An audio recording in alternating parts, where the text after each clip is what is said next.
chesslessons.net, and I'm going to be looking at a game from 1983 where Garry Kasparov showed how to really just destroy the Queen's Indian defense with the white pieces. So Kasparov here is playing Lajos Portisch, and this is in Niksic in 1983. So starting off, Kasparov with the white pieces, opening with d4, and this is 1983. So Kasparov was pretty young here, and he was absolutely crazy, so aggressive and never scared to sacrifice pieces and go into crazy complications. But the way he played this opening is just so instructive of how you can really just take down and destroy the Queen's Indian defense. So with b6 here, that's the Queen's Indian, and signaling, and knight c3. And so bishop b7 in Kasparov's line, this was originally called the Petrosian attack, but since Kasparov developed so much opening theory on it in the 80s especially, it's now called the Kasparov-Petrosian attack. So with a3 here, and the plan is pretty simple. Avoid any Nimzo-Indian style ideas with bishop b4, trying to pin this knight on c3 and thus enhance black's control over the important e4 square. So black continues d5, and Portisch was a very, very strong player, very, very old school grandmaster, and d5 is a very principled move. Really just trying to say, to white, black is going to be trying to put a stake on the center, especially those light squares, and he's got to, strike early. Otherwise, white, a lot of times in this Petrosian system, will be trying to play d5 and cramp black's style, especially at bishop on b7. So going ahead, and white captures, knight takes, and now e3. Might seem like kind of a tame move, but white is just trying to develop with the bishop and just go for normal development. So black here captures. White's got the real strong center, and with bishop e7, but what's he going to do with the center? That's what's important. Will black be able to achieve sufficient counterplay against that white center, or is white going to be able to roll those pawns? Push them forward, help an attack. So here, white throws in bishop b5. May seem like kind of a weird move after c6, bishop d3, but the idea, it's just kind of like a check. It's like, are you going to play c6? And usually it doesn't matter, but sometimes it can. So also maybe the idea of bishop b5 is to inhibit black's number of variations. For example, if you wanted to maneuver with knight d7, that just wouldn't work, knight e5. So that's really the idea behind bishop b5, I think, is forcing black into a more narrow selection of opening moves. So now with c6, bishop d3, now c5 by black, no big deal either way, transposed to the main lines. So castles and knight c6. I think black's play up to this point has been just fine. White, bishop b2 is hoping someday to attack with those bishops pointed at black's kingside. And this move, rook c8. This, I think, is, now this was, 28 years ago, 29 years ago soon, that this game was played in 1983. So rook c8, opening theory was still really being developed back then, and this was before computers and all this huge opening database, everything like that. So rook c8, I think, why all that is significant, because I think how opening theory has changed is that black is going for a different style of plan to put immediate pressure on white's center. Maybe castles, queen c7, and e5. Something like that I think is a little bit more directly active. But rook c8 was an interesting idea, and we'll see how it develops. So now queen e2, white, just straightforward development, goes ahead with rook d1. So you can notice this is very instructive how Kasparov is playing this game. He doesn't commit himself with pushing these pawns up early. He instead just opts for straightforward, logical, and just developing moves. Just trying to play actively with his pieces and setting them up maybe for a kingside attack. Bringing this rook over here definitely signals he's trying to play for the attack. So now queen c7. Now c4 by Kasparov. So Kasparov before, I did a little research on this video because the game is completely crazy. And Kasparov was saying that he was following an earlier game. I think it was Polygaevsky against Portisch. That was earlier in the year in 1983. And so I believe Polygaevsky played with white here. He played e4. And he didn't really cheat much out of the opening because after knight a5, the bishop on b2 is kind of biting its own pawns. And this is very different than if black takes, and now knight a5, because we can see the bishop on b2 is really ready to jam in the center with d5 at any moment. So bishop's open. So big difference, for both sides. So e4 was kind of what had been played before, and this is more of a classical move, trying to seize control of those center squares, and really straightforward. But Kasparov was a very dynamic player, and he was always searching for activity. So he played c4.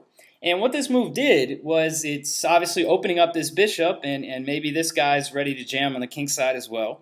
But it also kind of plays into what Black's plan was. Black plays knight a5, and now we see these moves, rook c8, queen c7, and all this stuff. Now we see it's kind of coordinated into one direct focal point for Black's pieces on c4. So Kasparov was saying that he knew this was going down. He was not surprised by this development of events here, but that he didn't really care because it's just a pawn, and he didn't even want to protect the pawn on c4. So he just went straight forward. Very thematic break here for White. Definitely want to pay attention to this if you're playing against any kind of Queen's Indian defenses or a variety of openings like this. Thematically breaking with d5. So now the bishop. I've been pointing these out. The bishops are just ready to roll. They're pointing right at Black's king. And if we also want to look, the bishops are pointing at the king, right? All of Black's pieces are on the queen side. They're kind of spectators. They're not really participating. While White, almost every one of White's pieces, except the rook on f1 right now, is ready to participate in the attack. So d5 is cool. And Portisch played pawn takes. But why don't we look at the more, I guess, the forcing continuation? What if Black takes the pawn? And so it took me a minute to figure this one out. Kasparov had planned queen e4 first to provoke g6, and now to take on c4. Queen takes, followed by queen e5. So now we're seeing the bishop coming to fruition on this diagonal. So f6 by Black, queen takes, and now rook f7 to defend the bishop. And I think in this position, Kasparov was planning something like rook c1, forcing queen to a6 to support the rook, and now d6. And I think this is pretty clear here that White has a really nice position and a very nice attack. And computer analysis suggested something like b5 to hit the queen, and Kasparov said bishop to e5 is what he was going to play. So this is totally crazy, beyond the scope of this investigation. So let's go back and go to the opening just to show you what could have happened if knight takes c4.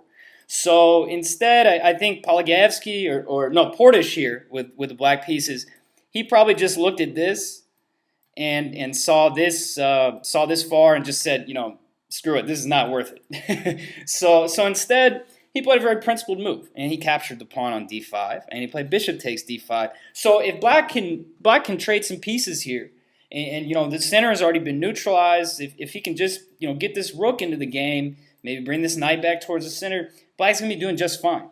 So Kasparov was not going to let that happen. So first, bishop takes h7, just a nice little tactic. You get the pawn back here. But more importantly, now White's other rook is ready to come into play, and White is already chipping away at Black's kingside. So Black here, he tried king g8.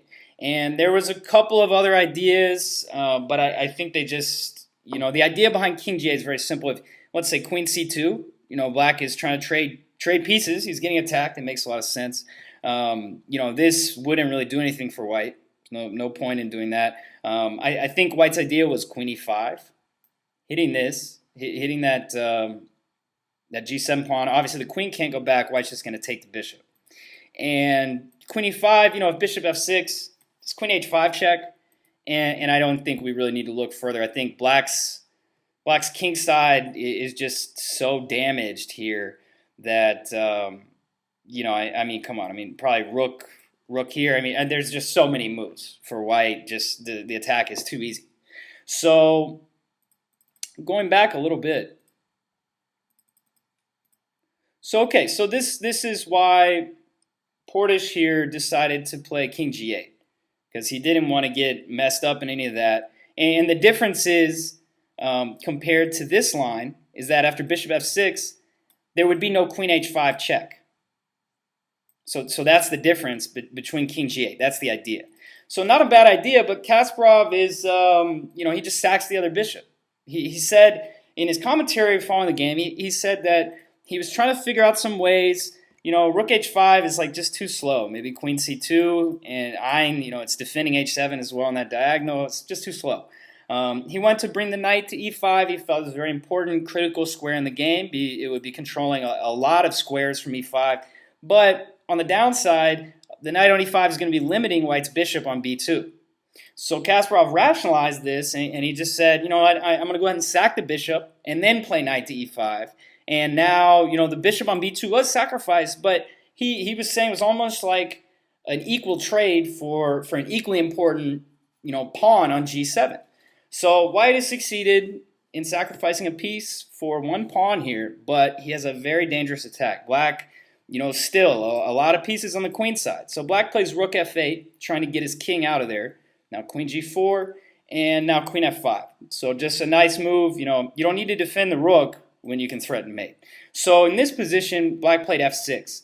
If he played bishop d6, I think white was planning queen f6, trying to inch a little closer to black's king. If takes, there's rook takes, and there's no way to stop the mate. Queen going to h8 or something like that. I mean, this rook h5, and there's no way to stop the mate. So there's a lot of motives like that. It just doesn't look very good for black. So he plays f6, and so now after f6, knight d7 check. And this is Kasparov said he saw this far when he sacrificed the bishop on g7. 21 bishop takes g7. He saw to this far, and he said, this is going to be worth it. So pretty much what's going on here, we have we've got a position with essentially material equality. If you count the points, it equals out to work out right. Black has a rook and a pawn for two minor pieces, but the knight on a5 is not doing anything, and that's really and the king is cut off from running to the queen side. If black's king could get to b7, he'd be doing just fine. But here white plays queen h5 or queen h7 rather, rook c7. So black is starting to coordinate his pieces for the defense. Now queen h8, this is very, very important, because if Kasparov here just played rook d3, black has an amazing tactic which would enable him to draw the game. Queen takes f2 check. Absolutely nuts. If rook takes, black wins. Rook check with a back rank theme. Now this check and white is lost. Like, that's too nuts. Queen takes f2. If king takes, this was the idea, is bishop c5 check, discover attack on the white queen.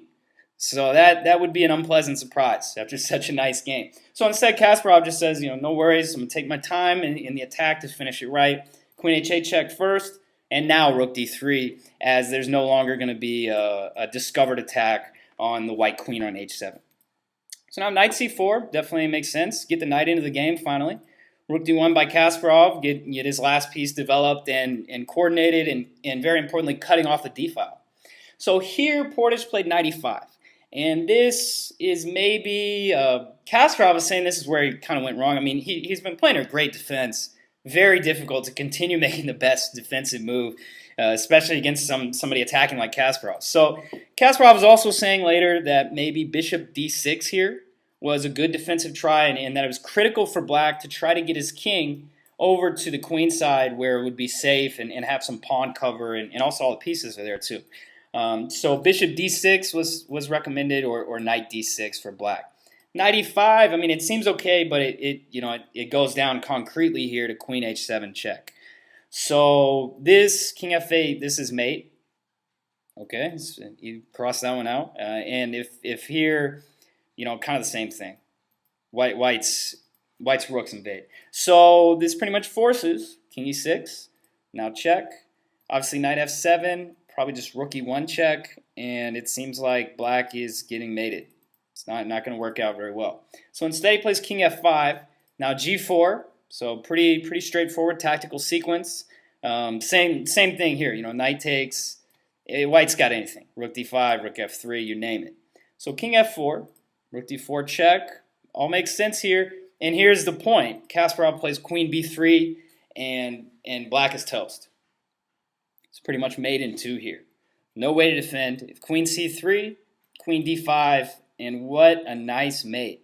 So in this position, Portisch resigned. And in one of my favorite games by Kasparov, absolutely incredible how he just continued with the attack, relentless. He never gave black any air to breathe. So just going back through that, this is a very instructive example of how to attack the Queen's Indian defense. And so this is the Kasparov-Petrosian variation here with a3, preventing this bishop from exchanging the knight.